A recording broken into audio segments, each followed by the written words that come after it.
It's known as near-death experience, and someone who's made a special study of the subject is British neuroscientist Peter Fenwick. Near-death experience is surprisingly common. In the Gallup poll in the States, 15%, that's 15% of Americans have had a near-death experience. And 5%, that's 1 million Americans, have been in what they call the light. It's an amazing number of people. And what is it these people actually see and feel? You may leave your body and watch what's going on down below. You may walk around an accident site, for example. And then you'll go down the tunnel. Now, the tunnel is most interesting. It's either described as a blackness and you're floating, but some people see a real tunnel-y tunnel.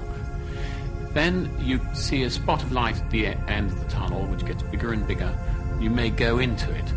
And as you enter into the light, it has the most wonderful characteristics. It's enormously bright, but it doesn't hurt your eyes, and it's composed of universal love.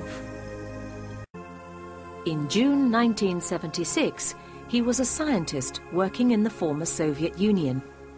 One day, he was rushed to hospital. He'd been hit by a car.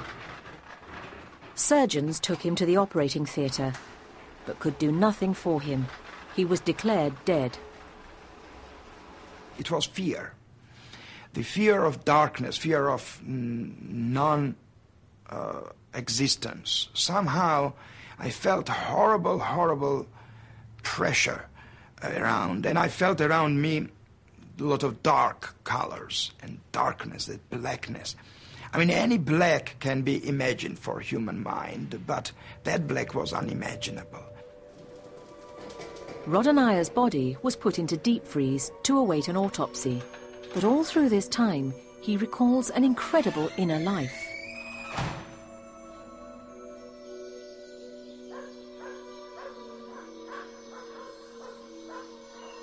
He claims he went back to his house where he saw his wife grieving for him.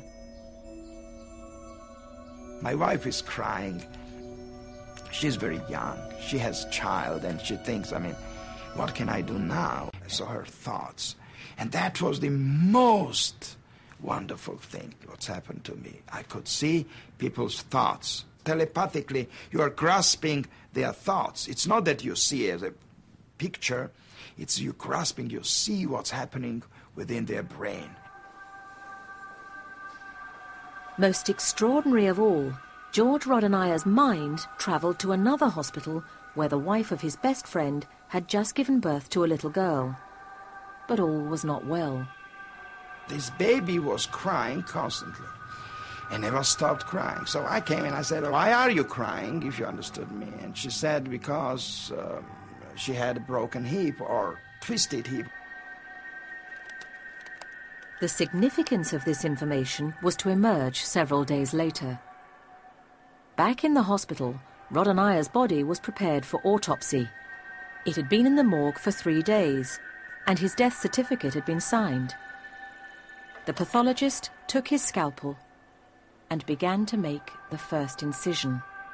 I opened eyes, and this doctor looked, and he said, oh, my God, he's alive. And I had some air coming because lungs were collapsed, and I had to fight to move something in my esophagus. And that's what people understood I was alive, began to scream and run around.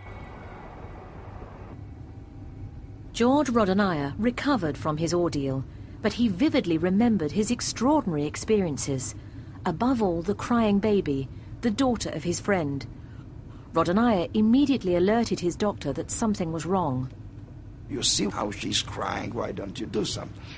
And he said that they tried everything, but they didn't know, so he left. And it was right.